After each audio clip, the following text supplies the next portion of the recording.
Welcome back. Tonight, we're going to explore something that sets Norse mythology apart from almost every other ancient belief system in the world. While most mythologies end with the triumph of the gods, the eternal reign of order over chaos, Norse mythology walks a different path. It walks toward darkness, toward an ending that cannot be avoided, toward Ragnarok. But to understand why Ragnarok is so profoundly dark, so uniquely final, we need to start at the beginning. We need to understand what the Norse gods were fighting for, what they built, and why they always knew it was destined to fall. In the beginning, there was ice, and there was fire. Between the frozen realm of Niflheim and the burning lands of Muspelheim, there existed a great void called Ginnungagap. In this void, where heat met cold, the frost began to melt. From these primordial waters emerged the first being. His name was Ymir, and he was a giant, not a god, not a hero. A giant, enormous and ancient, the ancestor of all the forces that would one day threaten the gods themselves. While Ymir slept, he began to sweat. From his sweat came more giants. From under his arms, from between his legs, an entire race was born. And from the melting ice came a cow named Audhumla, who licked the frozen blocks and uncovered another being. His name was Beri. Beri had a son named Bor, and Bor had three sons. Their names were Odin, Vili, and Ve. These were the first gods, and the first thing these gods did was commit murder. They killed Ymir. They slaughtered the ancient giant, and from his body they built the world. His flesh became the earth. His blood became the oceans. His bones became the mountains, his teeth the stones, his hair the trees. His skull became the dome of the sky, held up at four corners by four dwarves. Even the clouds were made from his brain. Creation, in Norse mythology, begins with violence. It begins with the gods standing over the corpse of something older and stronger than themselves. Most of the giants drowned in Ymir's blood, but one survived. His name was Bergelmir, and he escaped with his wife on a makeshift boat.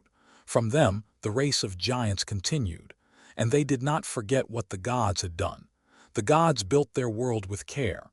They raised Asgard, their shining city in the sky, connected to the world of men by a rainbow bridge called Bifrost. They created Midgard, the middle realm, where humans would one day live. They shaped the earth and gave it order. But order in the Norse world is always temporary. It is always surrounded. The giants lived in Jotunheim at the edges of creation in the wild and frozen places. The gods had won the first battle, but the war was not over. It had only just begun. And here's the difference. Here's what makes Norse mythology so distinct. The gods knew they would lose. They knew that one day the giants would return, that chaos would break free, that everything they built would burn. They knew it because they could see it. The Norns, the three weavers of fate, had already woven it into the fabric of existence.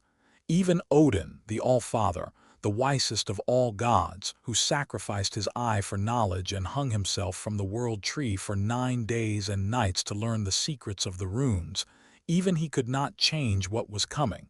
He could only prepare for it. Odin became obsessed with Ragnarok. He gathered the greatest warriors who died in battle, the Einherjar, and brought them to Valhalla. There, they feasted and fought, died, and were reborn each day, training for the final battle. He sent his Valkyries across the battlefields of Midgard to choose the slain, to bring him more soldiers. He sought knowledge everywhere. He consulted the dead. He spoke with giants. He traveled to the well of Mimir and drank from its waters, paying with his eye for a single sip of wisdom. And all that wisdom told him the same thing. Ragnarok was inevitable, but what would trigger it? What would bring about the end of all things? The answer lies in a series of events, each one a crack in the foundation of the world. And many of those cracks began with Loki. Loki is one of the most complex figures in Norse mythology. He is a giant by birth, but he became a blood brother to Odin and lived among the gods. He is clever, charming, a shapeshifter and a trickster. Sometimes he helps the gods. Sometimes he humiliates them. He is neither fully good nor fully evil, but he is dangerous, unpredictable. And he has 3 children that the gods fear more than almost anything else. With the giantess Angerboda, Loki fathered three monstrous offspring. The first was Fenrir, a wolf. The second was Jormungandr, a serpent. The third was Hel, who was half living flesh and half corpse. When the gods learned of these children, they were terrified. Prophecies warned that these three would play central roles in Ragnarok, so the gods acted. They took the children from Loki and tried to contain them. Hel was cast into the underworld, where she became the ruler of those who died of sickness or old age. Jormungandr was thrown into the ocean, where he grew so large that he encircled the entire world, biting his own tail. And Fenrir, the wolf, was kept in Asgard. At first he was small, playful even.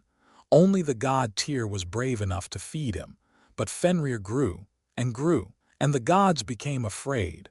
They decided to bind him. They told Fenrir it was a test of strength, a game. They brought chains enormous and strong and asked him to let them bind him to prove he could break free. Fenrir agreed. He broke the first chain easily. He shattered the second.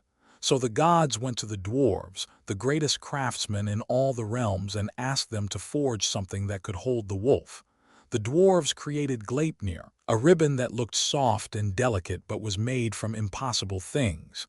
The sound of a cat's footfall, the beard of a woman, the roots of a mountain, the sinews of a bear, the breath of a fish, the spit of a bird, things that do not exist woven into something that could not be broken. The gods brought Gleipnir to Fenrir and challenged him again. But this time Fenrir was suspicious. The ribbon looked too weak, too simple. He sensed a trick, so he made a demand.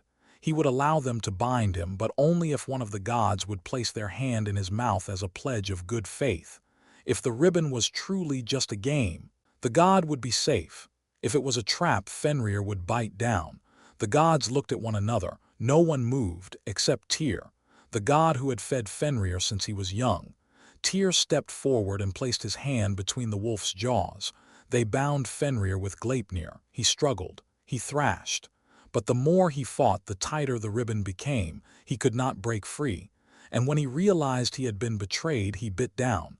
Tyr lost his hand. Fenrir was dragged to a remote island and tied to a boulder, a sword jammed into his mouth to keep his jaws open. There he would remain, growing in rage and strength until Ragnarok. Loki, for his part, continued his tricks. Some were harmless, some were cruel, but one went too far. One led directly to the chain of events that would doom the gods. It began with Baldur. Baldur was the most beloved of all the gods. He was Odin's son, beautiful and kind, a god of light and purity, but Baldur began to have dreams, dark dreams, dreams of his own death. His mother Frigg was terrified. She traveled across all the 9 realms and made every object, every creature, every plant and stone swear an oath that they would never harm her son. Everything agreed, everything except one small plant, mistletoe. Frigg thought it too young, too harmless to bother with. With Baldur now seemingly invincible, the gods made a game of it. They would throw weapons at him, shoot arrows, strike him with stones, and nothing could hurt him. They laughed. It was a celebration. But Loki grew jealous. He disguised himself as an old woman and visited Frigg, coaxing the secret from her. He learned about the mistletoe. He went and found a sprig of it, shaped it into a dart, and brought it to the blind god Hodr, Baldur's brother. Loki guided Hodr's hand. Hodr threw the dart. It pierced Baldur's heart, and the god of light fell dead. The grief was overwhelming. The gods tried to bring Baldur back. They sent Hermod, another of Odin's sons, to the underworld to bargain with Hel. She agreed to release Baldur on one condition. Every living thing in all the realms must weep for him. If even one being refused, Baldur would remain in her domain. Messengers were sent everywhere, and everything wept. The gods wept. Humans wept. Animals, plants, even the stones shed tears. Everything except one giantess living alone in a cave. She refused, and so Baldur stayed dead. The gods discovered that the giantess was Loki in disguise. Their patience was at an end. They hunted him down. They captured him. And they punished him in a way that mirrored the cruelty he had shown. They took his son, Vali, and transformed him into a wolf. The wolf tore his brother Narfi apart. The gods took Narfi's entrails and used them to bind Loki to 3 great stones deep within a cave. Above his head, they placed a venomous serpent. Its poison dripped onto Loki's face, burning him. His wife, Sigyn, stayed by his side holding a bowl to catch the venom. But when the bowl filled and she had to turn away to empty it, the poison would fall again. Loki's convulsions from the pain were said to cause earthquakes, and there he would remain, bound and tormented, until Ragnarok. With Baldur dead, with Loki bound, with Fenrir chained and Jormungandr coiled around the world, an uneasy peace settled. But it was not peace. It was a held breath, a pause before the final collapse. The signs of Ragnarok are unmistakable. First comes the Fimbulwinter, a winter that lasts for 3 years without a summer in between. Snow falls endlessly. The sun gives no warmth. Crops fail. Families turn on each other. Brother kills brother. Morality collapses. The bonds of kinship are broken. It is a winter not just of cold but of cruelty.